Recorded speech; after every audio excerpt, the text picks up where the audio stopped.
In his usual weekly spot, we have Alamogordo Tigers head football coach AJ Cisco. Coach, how are you? I'm good, Charles. How are you? Not too bad. Well, last game of the season, last chance for these guys to go out there and get a victory. But going back to last week, I thought some really good things out of you guys, and going into the fourth quarter, y'all had a chance to win the football game. We did. It was 2013 in the fourth quarter, so we didn't make enough plays. And credit Santa T, they got a kid, those all kids, pretty dang good, and they made plays when they needed to put us away, and we couldn't take advantage of the opportunities we had. So that's part of us being young and not knowing how to win and finish off games. And I think we got inside the 20-yard line 5 times and only came away with 3 points. So, I mean, we show signs of life of we're getting better and this is going to work. And then we just know how to put things away and finish and capitalize. And that is that's a youth thing, I'm sure, for watching as much football. Yeah, it is. We ended up starting 14 sophomores last Friday and 3 or 4 juniors. So I think we only had 3 or 4 seniors start last Friday. So I mean, you can see the youth thing, and it's a lot of inexperience and knowing how to win games and to make plays late in the game in the fourth quarter when it's hard and it's tough. And like I said, credit Santa T and their coaches. They did a good job, and those all kids pretty good, and they got a chance to get in the playoffs. Yeah. I was impressed with Jacob. I thought he had a good game. I thought he made some really nice throws for you guys. Were you impressed? Absolutely, but it's kind of what we've talked about is these kids can make plays, and they just got to be able to have a little faith and confidence in themselves. Jacob did a good job running our offense, and he made some big throws for us and made some big plays. And I mean, it was 2013, and we threw a pick, and I mean, I don't blame the kid. It was a play call. We were taking a shot, and it didn't work out for us. So he did some good things, ran our offense right. He still blew a couple of reads running the option stuff, but that's what you get when you're running the option, especially with a bunch of high school kids. So he did a good job. We did a better job up front blocking for him, and Andy ran the ball well. And we had a little bit more balance. I think we rushed 28 times and threw it 25 times. So we're kind of more balanced like we need to be. Yeah, and you mentioned Andrew Trujillo. He had a good game. I thought Julio Mendoza, second straight game. I think he was over 100 yards receiving. So, again, I mean, those are 2 sophomores and a junior and all guys that you can see the talent level there that they can be very good going into the future. Yeah, and that's why it's exciting is we got a bunch of kids that are making plays that are younger and that we'll bring back. And we're going to miss a bunch of seniors that have done a good job. And so I encourage the community to come out Friday night and watch these kids, especially this group of seniors that have been here 4 years and put a lot of investment into this football program. And especially this year, how much they put into to make sure our foundation's permanent for the long haul. Yeah, I mean, you look at some of the seniors and guys like, Talon Whiteside had a good game again. I thought on Friday did some good things, and Aaron Roush has played well, and John Treat and Sean Ramey, and I'm sure I'm missing I'm missing a couple of the seniors. Yeah, we got Casey back. Casey came back and got to play right tackle and did a dang good job. So we got 2 senior tackles back. So and that was part of the reason why we played a little bit better up front is we got those 2 seniors on the edges that allow us to do some different things, and they can communicate with those young kids, our 2 sophomore guards, and get them squared away. So our kids played well, and our seniors are doing a good job, and I'm excited for them for one last chance to play in this stadium.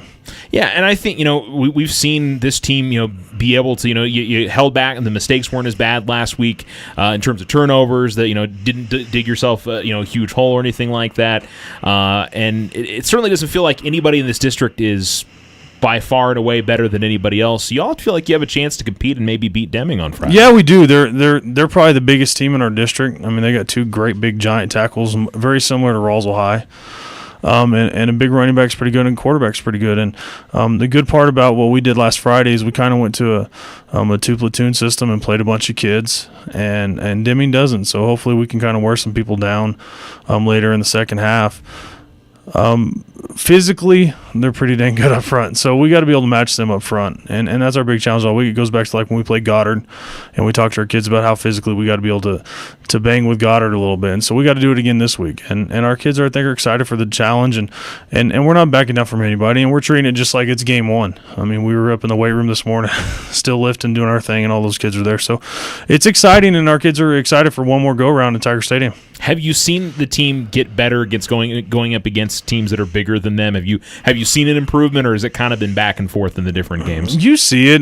You go back to, I mean, we played Goddard, and Goddard's pretty dang good, but and we held our own and matched them physically a little bit, but Roswell's really good. So, and you can kind of see why Roswell kind of thumped us around a little bit. And you go to Chaparral, who kind of physically got after us, but we held our own for a little bit. And Santa T, who's not as physical. They're more of a spread team, but they still want to run the football, and we played better. And so it's the challenge is to continue to get better against these teams that want to line up and punch us in the mouth. And And we're doing a lot of things differently offensively. We got into a bunch more formations to allow us to spread the ball out, and everything's still the triple option. It just looks a little different now. So we're excited to try to continue to develop and build off what we did last Friday.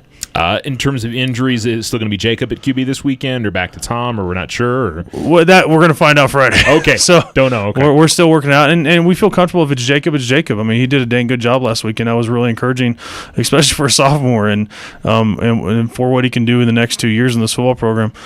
We did lose a couple of kids to injuries that were playmakers for us, which means we're just going to play another sophomore come Friday night. So no big deal. But other than that, we're relatively healthy and got some kids back, so we're excited. And, one more opportunity, and I'll say again, I thought the crowd for homecoming last week was really good. Stuck around. I thought they saw a good football game as well. The kids gave them a good game to stick around with all the way to the fourth quarter. And hopefully, one more time this year to the community, get out there and support these young men, especially the seniors. Show some appreciation for them. Yeah, this community's done a good job backing these kids, and I tip my hat to this community, and it's exciting for what this place is going to be like when we're 6-0 going in district or something, and how this community rallies around these kids. If they can do it now, they can dang sure do it when we're winning some games. So, like I said, we want to encourage people to come out and support these seniors. We're going to have a senior night. We're going to honor the seniors, football players, some senior cheerleaders, our senior student trainers, and introduce their parents and let them walk through the tunnel one last time.